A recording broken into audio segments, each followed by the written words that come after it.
First हम लोग start करने वाले हैं मैक्सिमम प्रोडक्ट सब एरे के कोड को। ऑलरेडी हम लोगों ने इसके लॉजिक को समझ लिया है। तो आइए चलिए जैसे जैसे हम लोगों ने इसके लॉजिक को समझा था डिट्टो सेम तरीके से हम लोग इसके कोड को करेंगे। तो मैंने लॉजिक वीडियो में सबसे पहले यही कहा था कि हम लोग तीन वेरिएबल को डिक्लेयर करेंगे, जो कि होगा मेरा मैक्स प्रोडक्ट, मैक्स वैल्यू और मीन वैल्यू। मेरा इन तीनों में मेरा जो इनिशियल वैल्यू है मुझे वही रखना है।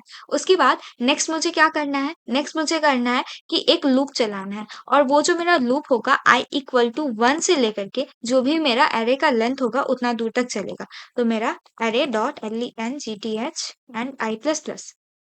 उसके बाद मुझे क्या करना है, मुझे करना है कि स्वैपिंग परफॉर्म करना है अगर मेरा एरे का कोई भी वैल्यू नेगेटिव हो उसके लिए।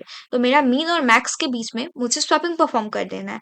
तो मैं क्या करूंगी, एक मुझे चेक करना है कि मेरा जो एरे ऑफ आई है वो नेगेटिव है। नेगेटिव वैल्यू का मतलब क्या होता है कि जो जीरो से भी छोटा हो। तो अगर मेरा जीरो बड़ा है किसी एरे ऑफ आई से, इसका मतलब है कि वो एक नेगेटिव वैल्यू है। तो अब मुझे क्या करना है, स्वैप कर देना है। स्वैप परफॉर्म करने के लिए मैं सबसे पहले एक टेम्प वेरिएबल को डिक्लेयर कर रही हूँ, उसके अंदर मैं अपना मैक्स वैल्यू को रख रही हूँ। उसके बाद जो मेरा मैक्स वैल्यू है उसके अंदर मैं अपने मीन वैल्यू को रख दे रही हूँ। उसके बाद जो मेरा मीन वैल्यू है उसके अंदर मैं अपने टेम्प को रख दे रही हूँ। क्यों मैंने टेम्प रखा, तो क्योंकि कि मैंने एक टेम्प डिक्लेयर किया, उसके अंदर मैंने मैक्स वैल्यू को पहले रख दिया। मेरा जो यहाँ पे मैक्स वैल्यू है उसके अंदर मैं अगर मीन वैल्यू को यहाँ पर डाल दे रही हूँ तो अब मैक्स वैल्यू का वैल्यू ही चेंज हो चुका है। तो अब मुझे क्या करना है, मीन वैल्यू के अंदर मैक्स वैल्यू को रखना है। तो मैंने जो टेम्प रखा अब मैं उसे यहाँ पर लिख दूंगी, तो ऑटोमेटिकली जो मेरा मैक्स वैल्यू है वो मीन वैल्यू के अंदर चला जाएगा। इस तरीके से मैंने यहाँ पर स्वैप परफॉर्म किया। स्वैप परफॉर्म करने के बाद अब मुझे ट्रैक करना है अपने मैक्सिमम वैल्यू को और मिनिमम वैल्यू को। तो मैं अपने मैक्स वैल्यू के अंदर सबसे पहले ट्रैक करूंगी अपने मैक्सिमम वैल्यू को। तो जो भी मेरा मैथ डॉट मैक्स मैंने लिखा, ये एक ऐसा फंक्शन है, जैसे मैं यहाँ पे 2,3 लिख रही हूँ, तो 2 और 3 में से कौन बड़ा है, 3 बड़ा है, तो ये मुझे रिटर्न कर देगा 3 को। तो सेम तरीके से मैं अपने पहले जगह पर यानी कॉमा के लेफ्ट साइड वाले पर मैं अपना जो एरे ऑफ आई है उसको लिख दूंगी, और जो मेरा कॉमा का जो राइट साइड वाला जगह है उसके जगह पर मैं करूंगी मेरा जो भी मैक्स वैल्यू आया है गुना मेरा जो एरे ऑफ आई के अंदर कोई भी वैल्यू है उसको। ठीक है, ऐसा करते ही मुझे क्या मिल जाएगा, ऐसा करते ही मुझे मिल जाएगा मेरा कोई भी मैक्स वैल्यू। ठीक है, उसके बाद मुझे क्या करना है, मीन वैल्यू निकालना है।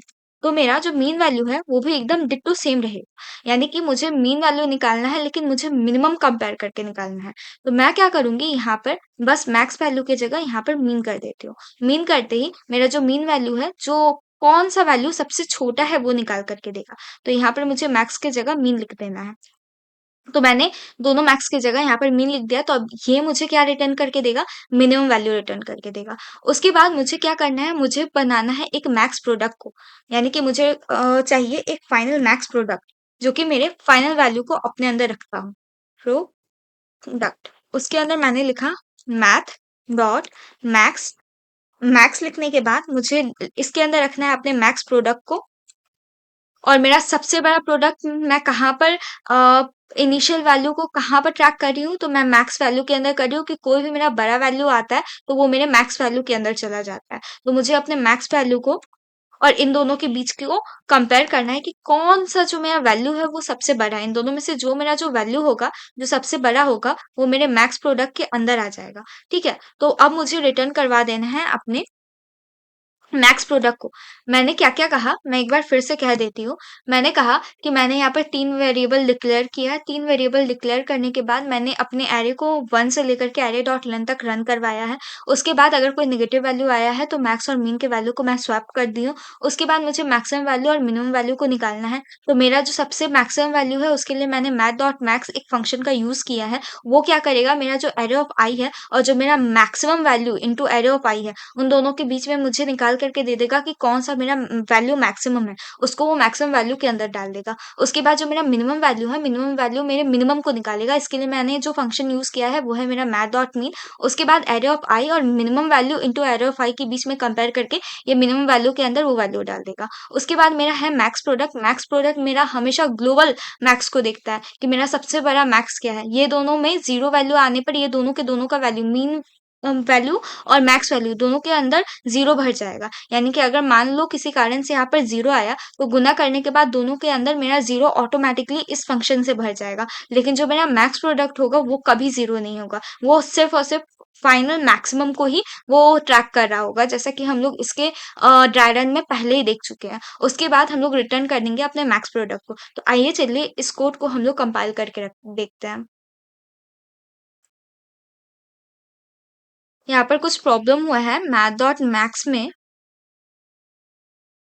ओके, तो यहाँ पर जो मैंने गलती किया है, यहाँ पर VAL है और मैंने VALUE लिख दिया था। ओके, तो मेरा जो आउटपुट है वो 180 आया है और जो मेरा एक्सपेक्टेड आउटपुट है वो भी 180 है। अब आइए चलिए इस कोड को सबमिट करके देखते हैं। सो फाइनली मेरा कोड 100% एक्यूरेसी के साथ फिर से रन कर गया है। So thank you for watching.